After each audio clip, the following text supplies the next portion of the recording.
اگر شعور موجود ہے تو معاشرہ پھر ٹھیک کیوں نہیں ہوتا؟ مسئلہ معلومات کا نہیں، اصل مسئلہ کچھ اور ہے جو ہم نظر انداز کر رہے ہیں۔ ہم اس پورے سلسلے میں ایک بنیادی سوال کو سمجھنے کی کوشش کر رہے تھے کہ معاشرے کے مسائل آخر حل کیوں نہیں ہوتے۔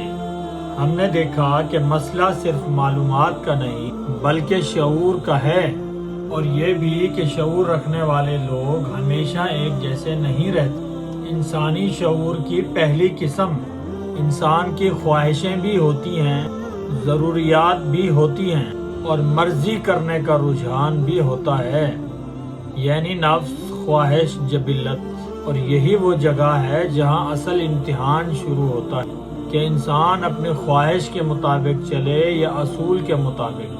یعنی ایک طرف اس کا اپنا فائدہ، پسند اور آسانی ہوتی ہے، شعور کی دوسری قسم دوسری طرف سچ، اصول اور ذمہ داری ہوتی ہے، اور انہی دونوں کے درمیان انسان فیصلہ کرتا ہے۔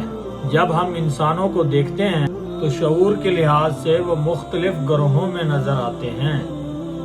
پہلے وہ جو مکمل شعور رکھتے ہیں، یعنی ایمان و معرفت، ابتداء و انجام کا مکمل یقین۔ دوسرے وہ جو دین و دنیا کو الگ کر کے دیکھتے ہیں۔ تیسرے وہ جو پک اینڈ چوز کرتے ہیں۔